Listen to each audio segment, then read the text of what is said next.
ya kawan-kawan, sini kami akan mempresentasikan hasil dari diskusi kami, yang dimana topik kami hari ini adalah pengembangan tes hasil belajar. Di sini kami kelompok 6. Pertama, perkenalkan, nama saya Natalia Busmir Fadia. Nama saya Nur Maslina Mulini sebagai penyaji. Nama saya Sebastian Busmir sebagai penyaji. Baik, di sini saya akan menjelaskan mengenai pengertian pengembangan tes hasil belajar. Pengertian pengembangan tes hasil belajar. Pengembangan tes hasil belajar adalah langkah paling awal dan paling menentukan dalam pengembangan perangkat tes belajar. Mengembangkan tes sebagai instrumen asesmen proses dan hasil belajar adalah menyusun alat ukur suatu gejala yang bersifat abstrak, yaitu pemahaman dan penguasaan anak terhadap materi yang berupa seperangkat kompetensi dipersyaratkan, dan dalam kenyataan di lapangan sebagai besar tenaga pengajar memang menggunakan teknik tes sebagai upaya untuk mengukur hasil belajar tersebut.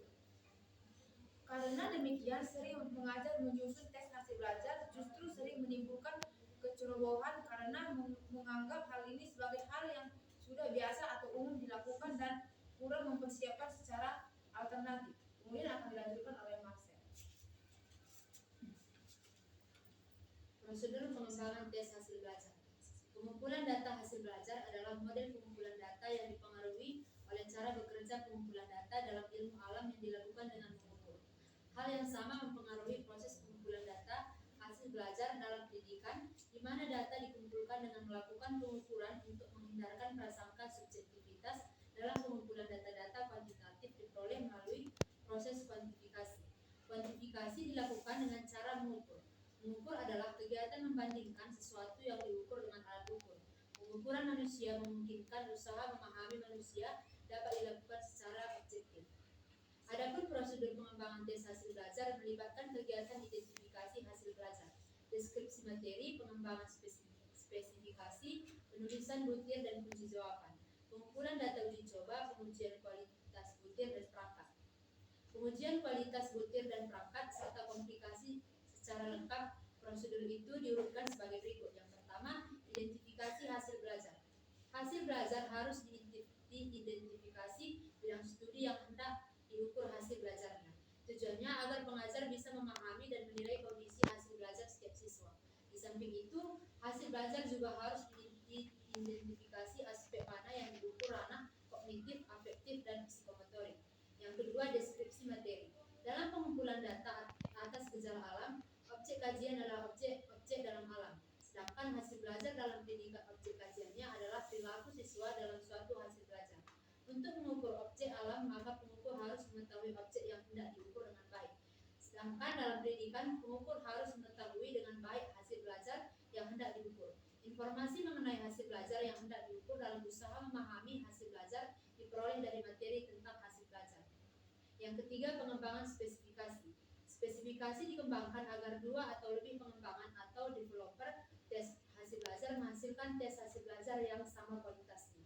Dengan demikian, pengembangan tes hasil belajar oleh dua orang atau lebih akan memberikan hasil yang sama. Spesifikasi juga memungkinkan satu pengembang tes hasil belajar dapat membuat dua atau lebih perangkat tes hasil belajar yang setara atau ekuivalen, sehingga memungkinkan tes hasil belajar diuji kemampuannya melakukan pengukuran dengan hasil ukur yang relatif stabil dan konsisten atau reliable. Dengan bekerja berdasarkan spesifikasi yang sama, dua orang atau lebih akan membuat hasil yang sama. Selanjutnya dibacakan oleh Sabda. Spesifikasi yang dikembangkan: A. Menentukan jenis tes hasil belajar. B. Menentukan banyak butir tes hasil belajar. C. Menentukan waktu pengerjaan. D. Menentukan waktu uji coba. E. Menentukan peserta uji coba. F. Menentukan aturan scoring. G. Menentukan kriteria kualitas tes hasil belajar. H. Menentukan tujuan instruksional umum. I. Menentukan tujuan instruksional khusus. J. Menyusun kisi-kisi tes. 4. Menuliskan butir-butir tes dan kunci jawaban. Kisi-kisi adalah rancangan sebagai dasar penulisan butir-butir tes. Butir ditulis untuk mengukur variabel dengan berpedoman pada kisi-kisi sehubungan dengan penulisan butir tes memberikan pedoman. 1. Menyatakan soal sejelas mungkin. Kesukaran soal hendaklah bersumber pada problem yang dipersoalkan, bukan pada bahasa yang sedang mempersoalkan problem tersebut. kecuali untuk tes kosakata dan kemampuan membaca. 2. Pilihlah kata-kata mempunyai arti tepat. 3. Hindarilah pengaturan kata yang kompleks dan janggal. 4. Masukkan semua keterangan yang diperlukan untuk membuat jawaban. 5. Hindarilah memasukkan kata-kata yang tidak berfungsi.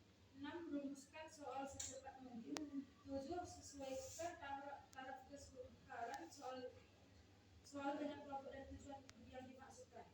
Hindarilah isyarat arah jawaban benar yang tidak perlu. 5. Mengumpulkan data uji coba hasil belajar. Pengumpulan data uji coba dilakukan dengan mengujikan instrumen uji coba tes hasil belajar yang ditulis berdasarkan kisi-kisi. Jawaban siswa peserta uji coba dalam merespon tes hasil belajar uji coba diubah menjadi skor berdasarkan aturan skor uji coba.